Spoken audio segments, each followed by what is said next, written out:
सबसे पहले जो काम मैंने अपने पुनर्जन्म के बाद किया वो था अपने हाथों को सल्फ्यूरिक एसिड में डुबोना, ताकि अपनी सभी 10 उंगलियों के निशान पूरी तरह से नष्ट कर दूं। क्योंकि पिछली जिंदगी में मेरे गोद लिए हुए भाई ने किसी की हत्या तो की, लेकिन घटनास्थल पर उसने मेरे उंगलियों के निशान छोड़ दिए। उसने मुझे अपना निशाना बना लिया, मुझे ही झूठा दोषी बना दिया गया। और मेरे माता पिता ने तो मुझे न्याय दिलाने में कोई मदद नहीं की, बल्कि उल्टा उन्होंने मेरे उस भाई के पक्ष में झूठी गवाही देकर मुझे ही ऑनलाइन साइबर बुलिंग का निशाना बना दिया, मानो मैं असली हत्यारा था। जिस दिन मुझे फांसी दी जानी थी उसी दिन वे लोग मेरे उस भाई को एक द्वीप पर ले गए, उसके बच निकलने का जश्न मनाने। और फिर जैसे ही मैंने दोबारा आंखें खोली, मैं अपने उसी जीवन में वापस आ गया था, लेकिन उस हत्या होने से ठीक 1 घंटा पहले। इस बार मैं पूरी तरह सुनिश्चित कर दूंगा कि उनके पास झूठे सबूत पेश करने के लिए कुछ भी न बचे। मैं दुनिया के सबसे व्यस्त चौराहे के ठीक बीचों बीच खड़ा हो गया और अनगिनत लोगों की नजरों में, जिनमें से कोई हैरान थे तो कोई मेरा मजाक उड़ा रहे थे, मैंने अपने कपड़े एक एक करके उतारने शुरू कर दिए। उस कड़कड़ाती ठंडी सर्दी में मैं लगभग नंगा होकर नाचने लगा। अनगिनत कैमरे मेरी तरफ तान दिए गए थे और एक ऐसी लाइव स्ट्रीम शुरू हुई जिसे लाखों लोग देख रहे थे, और वो मेरी वजह से शुरू हुई थी।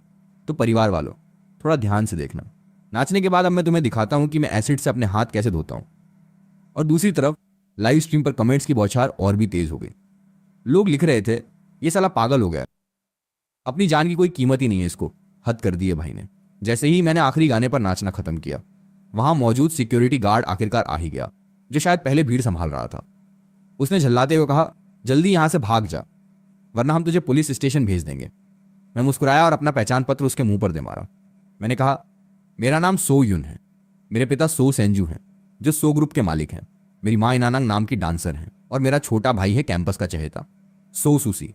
तुम पुलिस बुला सकते हो, तुम उनसे संपर्क कर सकते हो। ये कहते हुए मैंने अपने पैरों के पास रखा वो सल्फ्यूरिक एसिड का डिब्बा उठा लिया।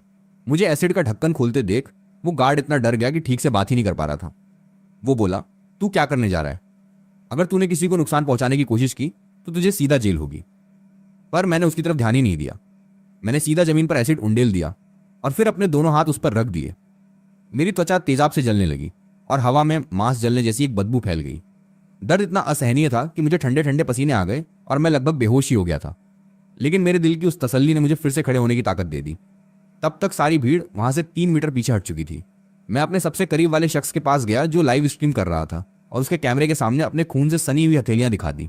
मैंने दांतों तले उंगली दबाकर कहा, आप सबने साफ देख लिया, 12 जनवरी शाम 5:30 के बाद मैं सो युन अब कोई उंगलियों के निशान नहीं रखूंगा, क्योंकि अपनी पिछली जिंदगी में इसी घटना के ठीक 3 घंटे बाद मेरा तथाकथित छोटा भाई सो सुसी अपने ही एक क्लासमेट को छत पर ले जाकर उसे अपने हाथों से धक्का दे देता था। उसने पहले से ही वैसे ही दस्ताने पहन रखे थे जिन पर मेरे उंगलियों के निशान पहले से बने हुए थे, और फिर उसने आसपास के सारे सीसीटीवी कैमरे भी नष्ट कर दिए थे, और मेरे माता पिता ने उसके लिए झूठा एलिबी प्रदान किया था। साथ ही सबूत गढ़कर यह साबित किया था कि मैंने हत्या की है। उन सब ने मिलकर मुझे एक आदर्श बलि का बकरा बना दिया था। लेकिन इस बार मैंने पूरी दुनिया के सामने खुद को बेइज्जत करके अपने हाथों को पूरी तरह से नष्ट कर दिया था। मुझे सो सुसी के उन ढोंगी शब्दों की याद आ रही थी जो उसने मुझसे पिछली जिंदगी में मिलने आकर कहे थे। उसने कहा था, भाई मुझे ये करने को मजबूर होना पड़ा, मैं क्या करता, पापा माँ को तो मुझसे बहुत प्यार है, अगर मैं जेल गया तो उन्हें कितना दुख होगा, इसलिए मुझे अपने बड़े भाई का ही एहसान मानना पड़ा। तो ठीक है, उस भाई के परिवार के पुनर्मिलन की ख्वाहिश को पूरा करने के लिए मैं उन तीनों को जेल भेज दूंगा। मैंने चुपचाप अपने दस्ताने पहन लिए। अब पुलिस स्टेशन में मेरी रूटीन पूछताछ चल रही थी। तभी अचानक एक जबरदस्त झटके ने मेरे बाल पकड़कर मुझे नीचे गिरा दिया, और फिर तुरंत ही मेरे गालों पर 2 जबरदस्त तमाचे पड़े। सामने खड़े थे। हैरतंगेज बात तो ये थी कि वो थे मेरे असली माता पिता। मेरे पिता सो सेन ने मुझे प्रतिक्रिया करता देख और भी ज्यादा गुस्से से मेरा गला पकड़ लिया और सख्ती से पूछताछ करने लगे। बेहुदा, तूने खुद को बदनाम किया, अपनी मर्जी से सबके सामने नाचा, ये तो ठीक है, लेकिन उस लाइव स्ट्रीम में अपने भाई का नाम क्यों खींचा? वहीं मेरी माँ की आंखों में ठंडे आंसू चमक रहे थे और मेरी तरफ देखते हुए उनकी नजरों में सिर्फ निराशा थी। वो बोली, मैंने तुझ जैसे को जन्म ही कैसे दे दिया? अगर तेरी वजह से सूसी को जरा भी तकलीफ पहुंची तो मैं तुरंत अपना माँ बेटा का रिश्ता तोड़ दूंगी तुझसे, और फिर कभी मेरे सामने आने की भी हिम्मत मत करना। मेरे गालों पर 2 गर्म आंसू लुढ़क गए। वो दिल जो पहले से ही इन दोनों से निराश था, अब पूरी तरह चकनाचूर हो गया था। आपको बता दूं, 5 साल की उम्र तक मैं इस घर का बड़ा लाडला बेटा था, लेकिन जब से सो सुसी को गोद लिया गया, सो सेन दंपत्ति का दिल एक दिन के लिए भी मेरी तरफ नहीं भागा। बचपन में एक बार उसी खिलौने को लेकर मेरी उससे झड़प हो गई थी, तो सो सेन ने मुझे सरेआम लटकाकर पीटा और फिर एक अंधेरे तहखाने में बंद कर दिया था। अगर उस दयालु बटलर ने हर रात चुपके से मेरे लिए खाना न रखा होता तो शायद मैं उसी नम तहखाने में कहीं मर ही गया होता। तब से मेरी पूरी जिंदगी का पहला हाफ सो सुसी की परछाई के तले गुजरा। अगर उसे थोड़ी सी भी नाराजगी होती तो कम से कम मुझे तालाबंदी और ज्यादा से ज्यादा भूखा रखना। यहाँ तक कि आईसीयू तक पहुंचा दिया जाता था। फिर जब 12वीं के रिजल्ट आए तो मैंने पेकिंग यूनिवर्सिटी में एडमिशन ले लिया, जबकि सो सूसी मुश्किल से किसी ग्रेजुएशन कॉलेज की कट ऑफ पार कर पाया था। मैंने सोचा आखिरकार मैं इस जंजीर से आज़ाद हो जाऊंगा, लेकिन सो सेन ने अपने रिश्तों का इस्तेमाल करके हमारे नंबर ही बदल दिए। सो सूसी की सफलता की पार्टी 3 दिन और 3 रात तक चली। पूरे शहर को बुलाया गया, जबकि मेरी तरफ से तो उन्होंने खर्चे तक काट दिए, जिससे मुझे दिन रात काम करके अपनी जिंदगी गुजारनी पड़ी। मेरे इन्हीं यादों में खोए थे कि अचानक एक तेज फोन की घंटी ने मुझे चौंका दिया। इनियान शुआंग के फोन की स्क्रीन पर सोसी की कॉल दिखी और उसने मेरे प्रति अपना तीखा रुख बदलते हुए और फूली हुई मुस्कान के साथ फोन उठाया। प्यारे, क्या बात है? मुझे नहीं पता फोन पर क्या बात हुई, लेकिन इनियान के चेहरे का रंग कुछ अच्छा नहीं था।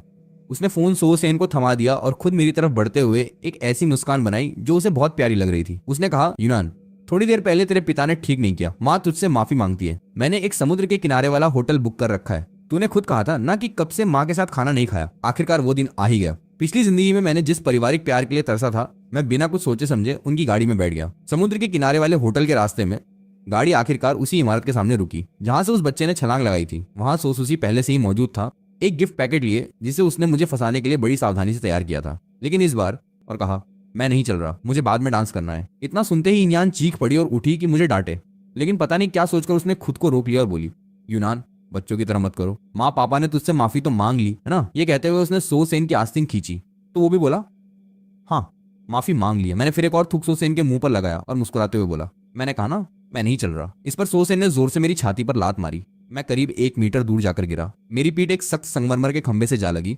मुझे लगा मेरी रीढ़ की हड्डी टूट जाएगी। वो गुस्से से अपने चेहरे से खून पोंछते हुए चिल्लाया, तुझे कोई शर्म नहीं है? किसी को बुलाओ, इसे गाड़ी से बांध कर ले जाओ। उसने 2 नकाबपोश बॉडीगार्ड्स को बुलाया। पुलिस वहां रोकने लगी, लेकिन सो सेंजू ने उन्हें धमकाते हुए कहा, मेरे ऊपर बड़े लोग हैं। उन दोनों बॉडीगार्ड्स ने मेरी बाहों को बेरहमी से पकड़ा, पीठ के पीछे बांधा, बाल पकड़े और मुझे गाड़ी में डालकर डिक्की में ठूसने लगे। वो बोला, ये बेवकूफ जो मानता ही नहीं, ये पीछे की सीट के लायक भी नहीं है। उसी पल डरावनी यादें मेरे दिमाग में तैरने लगी। मैंने बुरी तरह हाथ पैर मारने शुरू कर दिए, क्योंकि 3 साल पहले सो सेनेगिन और अनान अपने सड़क यात्रा पर सो सूसी के साथ गए थे। मैंने बहुत जिद करके उनसे डिक्की में बैठने की इजाजत मांगी थी, बस साथ ले चलने के लिए। लेकिन पूरे सफर के दौरान लगा जैसे वो मुझे भूल ही गए थे। उन्होंने मुझे पूरे 3 दिनों तक डिक्की में बंद रखा। जिंदा रहने की इच्छा ने मुझे डिक्की तोड़कर बाहर निकलने पर मजबूर कर दिया, लेकिन सो सूसी ने कहकर कि मैंने उसकी गाड़ी बर्बाद कर दी। मेरे माता पिता ने मुझे हाईवे के बीचों बीच छोड़ दिया था। आज भी मेरे पैरों के तलवों पर वो अनगिनत घाव हैं। मैं चीखा, छोड़ो मुझे, मैं डिक्की में नहीं जाऊंगा। लेकिन चाहे मैं कितना भी जोर लगाता, वो ब्लैक कोट वाले सो सेनेग्यू के आदेश पर मेरी बाहों को जोड़ जोड़कर तोड़ रहे थे। तभी मेरी माँ अनान ने कुछ नकली आंसू बहाते हुए कहा, माँ भी तुझे ये नहीं करना चाहती थी बेटा। और फिर बिना किसी हिचकिचाहट के उसने गाड़ी का ढक्कन बंद कर दिया। पूरा अंधेरा होते ही डर की एक लहर ने मुझे लताओं की तरह जकड़ लिया। मैंने सांस लेना मुश्किल महसूस किया। मेरा पूरा शरीर बेकाबू कांपने लगा।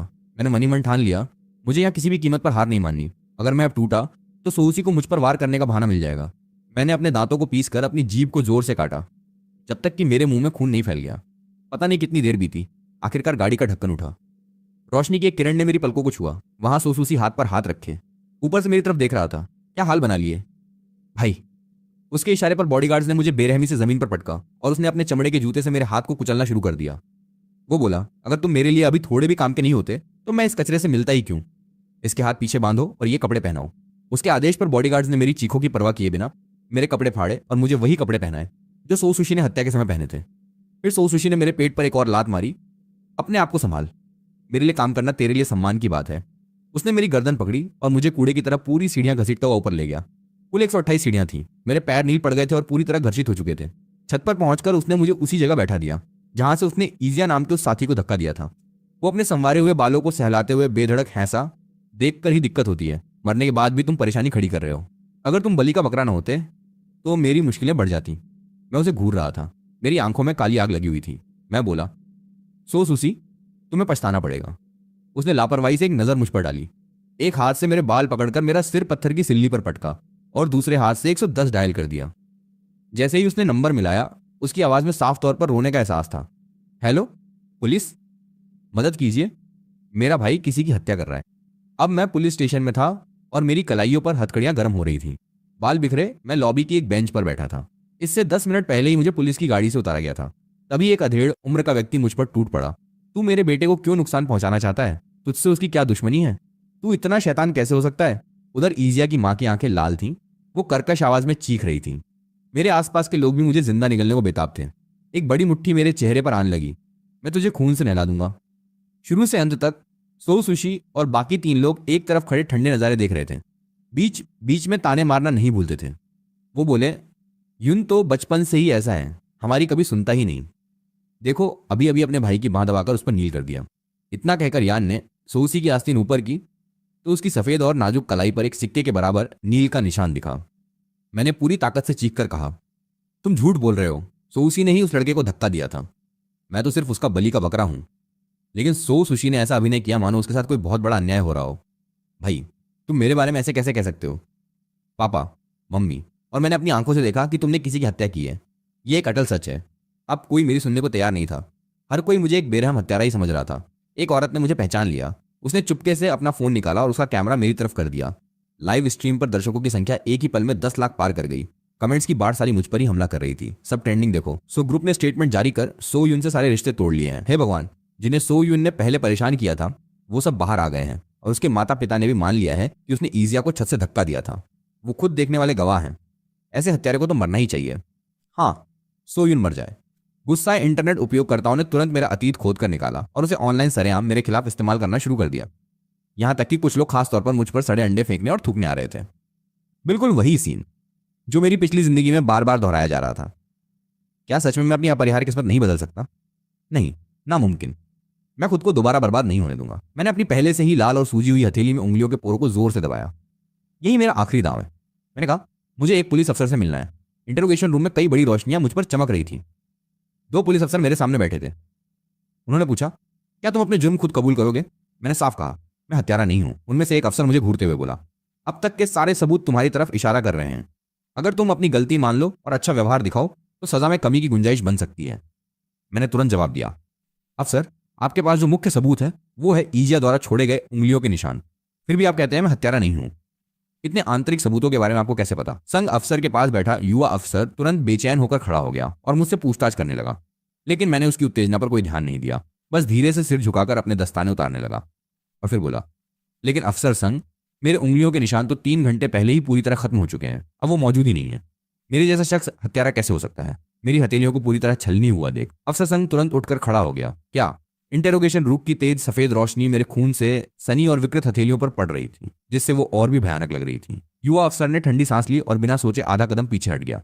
यहां तक कि अनुभवी अफसर संघ भी बहुत हतप्रभ थे। उनका चेहरा अविश्वसनीय रूप से उदास हो गया। उन्होंने पूछा, ये क्या हो रहा है? तुम्हारे हाथों को ये जख्म कैसे लगे और कब लगे? मैंने बताया, आज शाम 5:30 बजे सेंट्रल प्लाजा में मैंने खुद अपने उंगलियों के निशान सल्फ्यूरिक एसिड से नष्ट किए थे। पूरे नेटवर्क पर लाखों दर्शक गवाह हैं। आप तुरंत लाइव स्ट्रीम के रिकॉर्ड और वहां के लोगों द्वारा लिए गए वीडियो हासिल कर सकते हैं।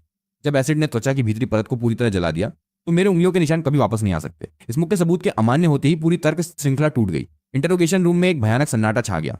दोनों अफसरों ने एक दूसरे की तरफ देखा। दोनों की आंखों में तूफान था। ये खोज पूरे मामले की दिशा बदलने के लिए काफी थी। अफसर संघ ने तुरंत फटाफट युवा अफसर को आदेश दिए, जल्दी सेंट्रल प्लाजा की लाइव स्ट्रीम का टाइमलाइन और घटना के सटीक समय की तुलना तुरंत करो। टेक्निकल सेक्शन को बुलाओ, उंगलियों के निशान के सबूत का फिर से मूल्यांकन करो। फिर वो वापस बैठ गया और मुझे एक पेचीदा नजर से देखने लगा। सो यूनान, अगर तुम जो कह रहे हो वो सच है तो इसका मतलब मेरे असली माता पिता और उस अच्छे भाई ने झूठी गवाही दी है और असली हत्यारा उन्हीं में से कोई है। बस तभी इंटरोगेशन रूम के दरवाजे पर दस्तक हुई। एक और अफसर ने अजीब अंदाज में सिर घुसाते हुए कहा, टीम संघ, सो सेन्यू, इनानुंग और सोसुशी अभी भी बाहर हैं। वो बहुत उत्तेजित हैं। वो जल्द से जल्द हमें सजा देने की जिद कर रहे हैं और कहते हैं कि वो पीड़ितों के परिवारों की ओर से कड़ी सजा की मांग करना चाहते हैं। अफसर संघ बोले, ये तो बिल्कुल सही समय पर आए हैं। उन्हें अलग अलग इंटरोगेशन रूम में भेज दो और मेरी इजाजत के बिना कोई भी यहां से नहीं जाएगा। ये कहकर वो मेरी तरफ मुड़े, थोड़ा नरम हुए, लेकिन फिर भी पूछताछ भरी नजर से बोले, सो यून, हम तुम्हारी कई बातों की तुरंत जांच कराएंगे, लेकिन जब तक सच्चाई सामने नहीं आती तुम अब भी मुख्य संदिग्ध हो। तुम्हें हमारी पुलिस जांच में सहयोग करना होगा। मैंने कहा, मैं अपनी शारीरिक स्थिति का पूरी प्रक्रिया के दौरान रिकॉर्ड और इलाज मांगता हूं। अफसर संघ तुरंत मान गए। दूसरी तरफ सो परिवार के तीनों सदस्यों को अलग अलग कमरों में ले जाया गया।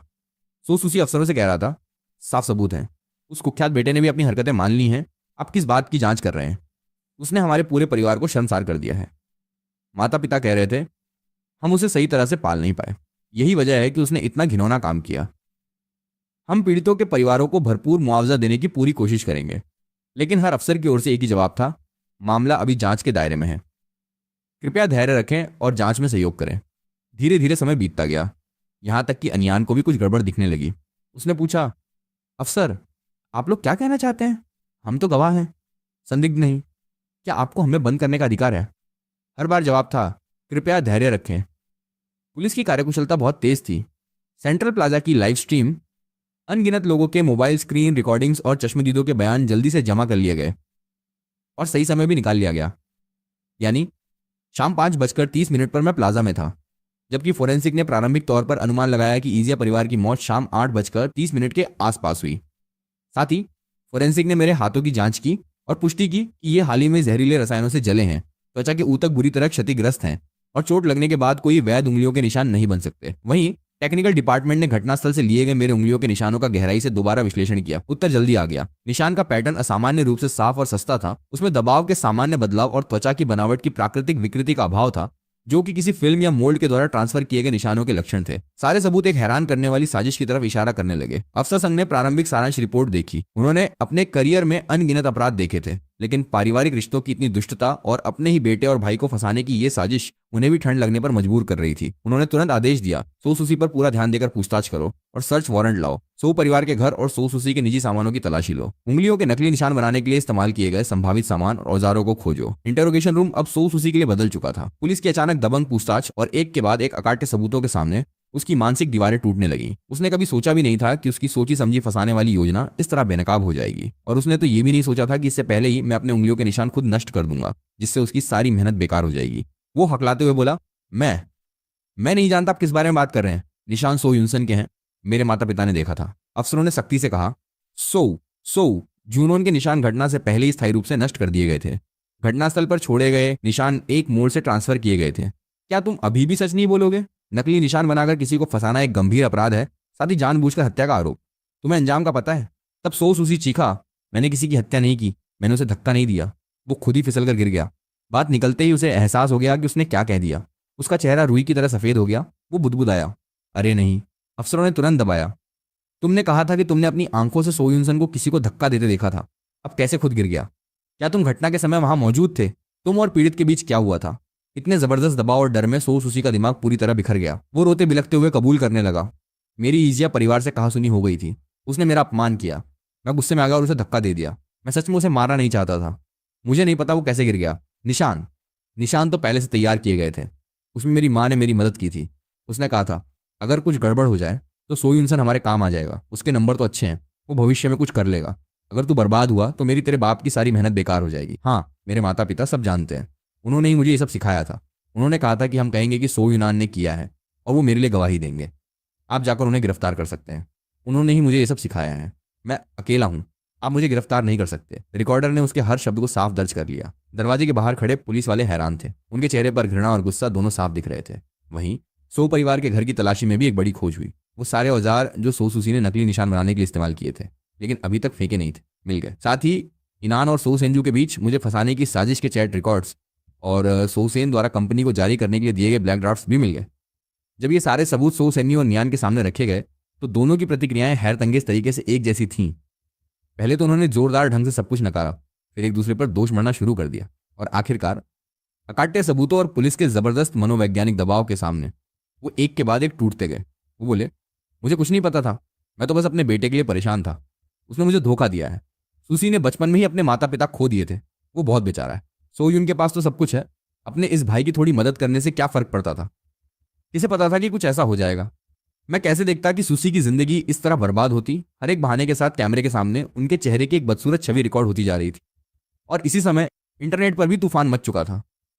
पहले तो पूरे नेटवर्क पर लोग मेरी आलोचना कर रहे थे, लेकिन जैसे जैसे समय बीतता गया, कुछ दर्शकों ने एसिड से हाथ धोने का पूरा वीडियो, जिसमें सही समय भी था, सार्वजनिक कर दिया।